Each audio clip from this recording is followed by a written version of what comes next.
परिवार के झगड़ों में हम नहीं पड़ना चाहते हैं और व्यक्तिगत टिप्पणी करना मेरी आदत नहीं है। ये उनके परिवार का मामला है, वो समझे।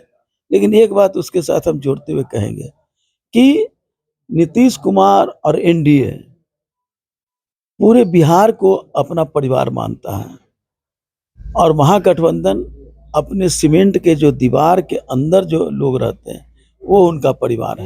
लोग जो थे वो बातें बना रहे थे, कई तरह की बातों का बड़े बड़े पहाड़ खड़े कर रहे थे और एनडीए जिसके नेता नीतीश कुमार जी और नरेंद्र मोदी जी, चिराग पासवान जी, जीतनराम मांझी जी, उपेंद्र कुशवाहा जी, ये काम की बात कर रहे थे। बहुत ही सौभाग्यशाली मानता हूँ कि फुलवारी के मतदाता ने मुझे अच्छा सेवक का खिताब दिया और मुझे उन्हें चयन करने का काम किया। देखिए, फुलवारी की समस्याओं को बहुत कुछ हमने अपने स्वयं में निजात करा दिया था, लेकिन फिर भी अभी भी समस्याएं हैं, बहुत बड़ी समस्याएं हैं। उन समस्याओं का निजात कराना। नमस्कार, आप न्यूज़ फाउंडेशन देख रहे हैं। मैं हूं आपके साथ वंदना। हमारे साथ बात करने के लिए हैं नवनिर्वाचित विधायक फुलवारी शरीफ से जदयू के श्याम रजक। पहले मैं कहता हूँ कि चुनाव जो हमारा था कोई चुनौतीपूर्ण नहीं था, क्योंकि फुलवारी की जनता चुनाव लड़ रही थी। मैंने बराबर कहा कि फुलवारी की जनता हमारी मालिक है और मालिक को अच्छा सेवक चाहिए, किसी को भी तो सेवक चुनना था उनको। तो मुझे उन्होंने चुना, इसके लिए उन सब के प्रति बहुत बहुत आभार, अभिनंदन। जहां तक मिस करने की बात आप कर रहे हैं, तो सबसे ज्यादा मैं अपनी पत्नी अलका राजा को मिस कर रहा। आज तक वो रहती मुझे और बल मिलता। हालांकि उस अकेले तो हूं, लेकिन उसकी भरपाई हमारे कार्यकर्ताओं ने किया है। एनडीए के कार्यकर्ता, जनता दल यू के कार्यकर्ताओं ने कभी हमको महसूस नहीं करने दिया कि हम अकेले हैं। कमी खल रही थी, कमी तो खलेगी।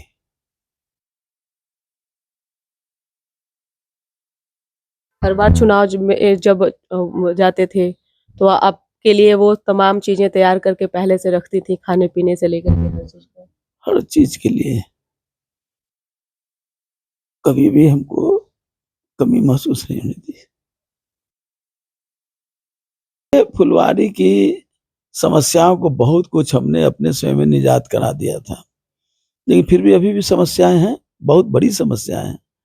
उन समस्याओं का निजात कराना, हम अपने मालिकों को किसी तरह का उसका संकट से अभिभूत ना हो, बल्कि उस संकट से दूर हो, इसकी मैं पूरा प्रयास करने का कारण हूँ। फुलवारी की सबसे पहले ड्रेनेज जल जमाव वो सबसे बड़ी समस्या है। जाम से कितना बार देखते हैं कि एक्सीडेंट होता है, हमारे लोग हर 2-4 दिन पर एक न एक की मृत्यु हो जाती है। तो जाम से निजात दूसरा है। तीसरा है कि वहाँ की हमारी लड़कियां हैं, हमने स्कूल बनाया था, हाई स्कूल, मुख्यमंत्री के नेतृत्व में वहाँ कई काम हुए और वहाँ हाई स्कूल बना, लेकिन कॉलेज नहीं बना। तो लड़कियों को जाना पड़ता है पटना से दूर, वहाँ से फुलवारी से दूर। तो वहाँ एक गर्ल्स कॉलेज खुलवाना मेरे लिए प्राथमिकता है। और उसके बाद जो हमारे मुख्यमंत्री एनडीए की सरकार की जो हमारा विजन है कि 2025 से 30 तक हम औद्योगिक विकास करेंगे, तो हम कोशिश करेंगे, प्रयास करेंगे कि फुलवारी विधानसभा का और फुलवारी उस औद्योगिक विकास के मैप में निश्चित रूप से शामिल रहे, ताकि वहाँ के नौजवानों को ज़्यादा से ज़्यादा रोजगार मिले। और हमारी जो उत्पादन है फुलवारी में, एग्रीकल्चर बेस्ड जब इंडस्ट्री खुलेगा तो उस उत्पादन से किसानों को भी लाभ होगा, रोजगार वाले को लाभ होगा, और हुनरमंद जो पलायन है फुलवारी के लोगों का, वो पलायन रुकेगा। और सबसे अंतिम बात, जो हमारे समाज के जो सबसे पीछे पैदान पर है मांझी समाज, सरकार ने कई योजनाएं बनाई हैं, लेकिन स्थानीय लोगों के रुचि के नहीं रहने के कारण वो काम का नहीं हो सका प्रतिफल।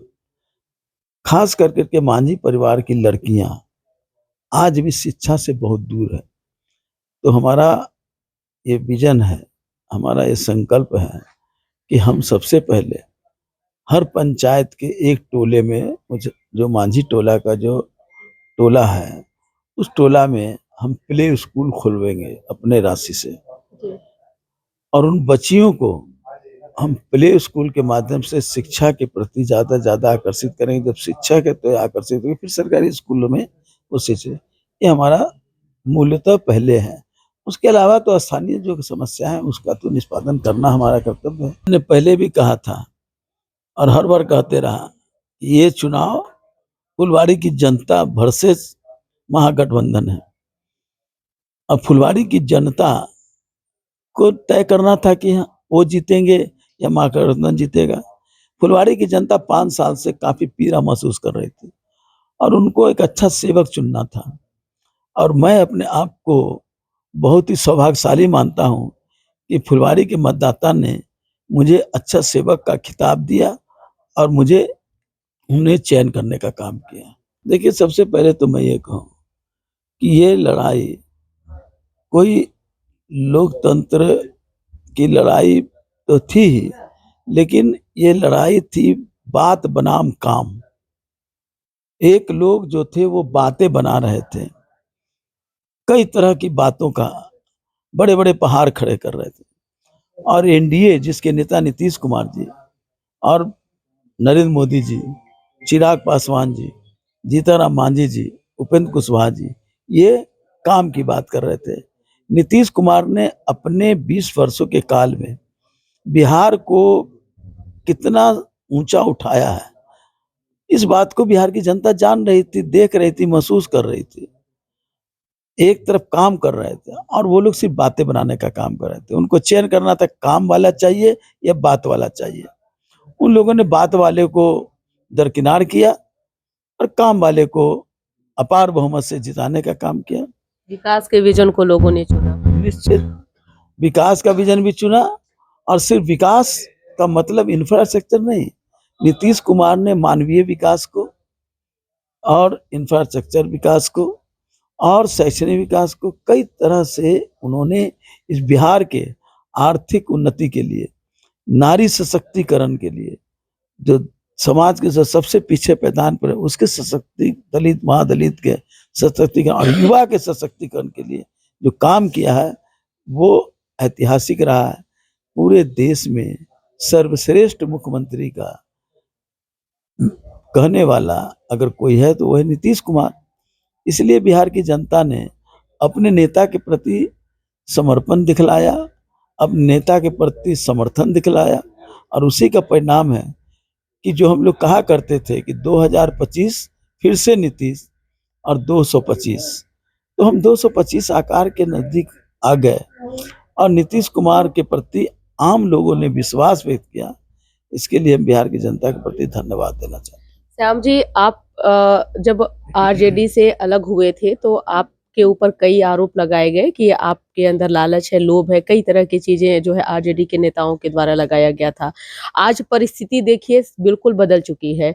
आरजेडी को जब से करारी हार हुई है, परिवार में भी बिखराव है, पार्टी में भी बिखराव है, जो चीजें हैं सबके सामने है। हम बात कर रहे हैं लालू यादव के परिवार की। आप लालू यादव को बहुत करीब से जानते हैं, उनके राजनीति को भी आप जानते हैं, तेजस्वी यादव को भी आप भली भांति जानते हैं। अभी जो लालू परिवार के अंदर जो अभी चीजें हो रही है उसको आप किस रूप में देख रहे हैं? हम बात कर रहे हैं रोहिणी आचार्य की। पहली बात, परिवार के झगड़ों में हम नहीं पड़ना चाहते हैं और व्यक्तिगत टिप्पणी करना मेरी आदत नहीं है। ये उनके परिवार का मामला है, वो समझे। लेकिन एक बात उसके साथ हम जोड़ते हुए कहेंगे कि नीतीश कुमार और एनडीए पूरे बिहार को अपना परिवार मानता है, और महागठबंधन अपने सीमेंट के जो दीवार के अंदर जो लोग रहते हैं वो उनका परिवार है। तो सीमेंट के अंदर रहने वाले परिवारों को जनता ने अस्वीकार किया, और जो पूरे बिहार के लोगों को परिवार मानता था उसको जनता ने स्वीकार किया। सच्चाई यही है। जयचंद का नाम बहुत बार आया, आप भी पार्टी में थे तो सुने होंगे।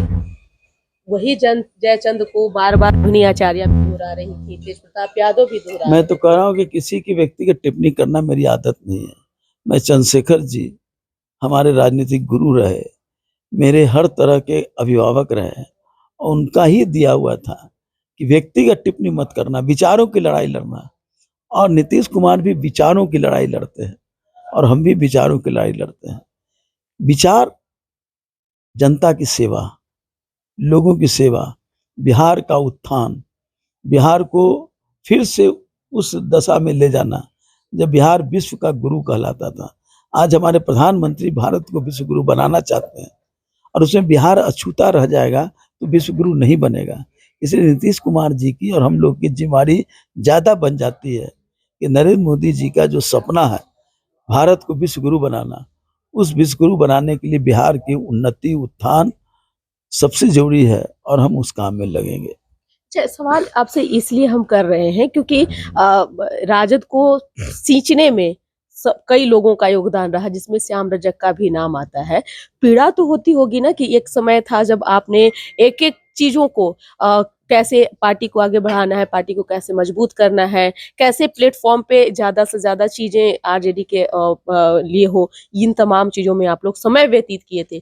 उसके नाते सवाल आपसे ये किया जा रहा है कि दर्द तो होती होगी, पीड़ा तो होती होगी। मैं जिस दिन राजद छोड़ा था उस दिन अपनी 2-3 लाइनें हमने कहा था, वही सबसे उत्तम है। हमने कहा था कि वो शतरंज खेल रहे थे और मैं विचारों की लड़ाई लड़ रहा था। वो मुहरे बिठा रहे थे, हम विचारों के लिए समर्पित थे। हम नहीं समझ पाए शतरंज का मैं खिलाड़ी नहीं रहा हूँ। इससे ज्यादा कुछ उनके बारे में बोलने की आवश्यकता नहीं। समय समय पर उपयोग तो श्याम रजक का बहुत लोगों ने किया, लालू यादव भी आपका बहुत इस्तेमाल किए, क्या ऐसा देखिए, लगता है आपको? अब कौन उपयोग किया कौन उपयोग नहीं किया ये महत्वपूर्ण नहीं है। अगर खाना खाते हैं तो सब्जी का उपयोग तो होता है, सब्जी का हर लोग आनंद लेते हैं, लेकिन उस सब्जी को एहसास नहीं होता है कि मेरा कौन कौन लोग आनंद ले रहे हैं। सब्जी जो है वो बनती है और उसको कई तरह से जलाया जाता है, पकाया जाता है, तो उस तरह से होता है। तो उपयोग करने वाले की नीयत क्या है, ये वो उनकी नीयत जाने। तेजस्वी यादव को क्या संदेश देंगे, क्या मैसेज मैं देंगे? किसी को संदेश देने वाला नहीं, मैं कोई संत नहीं हूँ। संत लोग संदेश देते हैं, हम तो एक राजनीतिक कार्यकर्ता हैं। कार्यकर्ता अपने मिशन में रहता है और हमारा मिशन है जनता की सेवा, बिहार की सेवा और गरीबों जो हैं, जो सबसे पीछे पैदान पर है, उसको बाबा साहब भीमराव अम्बेडकर ने जो लिखा था अपने प्रेम्बुल संविधान का, समता मूलक समाज बनाएंगे, हम उसके लिए समर्पित हैं। वो हमारा संकल्प है, वो हमारा विजन है। तेजस्वी यादव राजनीति के एक ऐसे व्यक्ति और ऐसे एक शतरंज, आपने कहा कि शतरंज चर्चा आपने ही की, तेजस्वी यादव भी शतरंज के माहिर माने गए, लेकिन क्या मेरी आदत इस बार नहीं है के चुनाव व्यक्तिगत में टिप्पणी, मैं कह रहा हूँ व्यक्तिगत टिप्पणी करने की मेरी कोई आदत नहीं है और मैं किसी पर व्यक्तिगत टिप्पणी नहीं कर सकता। ये उनके परिवार का मामला है, वो समझे।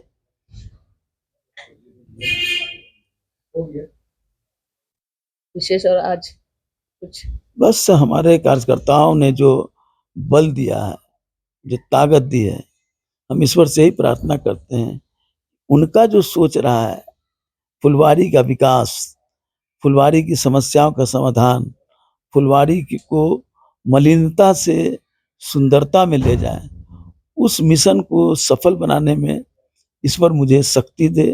कार्यकर्ताओं का एकजुटता रहे, हर लोग हमारे कार्यकर्ता मिलजुल के काम करते हैं, इसी तरह से मिलजुल करके इस मिशन को कामयाब करें, यही हम कहना चाहेंगे। मंत्री भी लोग आपके समर्थक चाह रहे हैं कि मंत्री देखिए, पद हमारे लिए बहुत महत्वपूर्ण नहीं है, हम मिशन के प्रति महत्वपूर्ण है।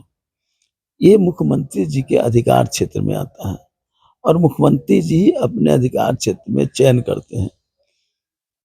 वो जो भी करेंगे अच्छा ही करेंगे, जिसका भी करेंगे अच्छा ही करेंगे, इसलिए उस पर मेरी कोई बहुत लालसा नहीं है।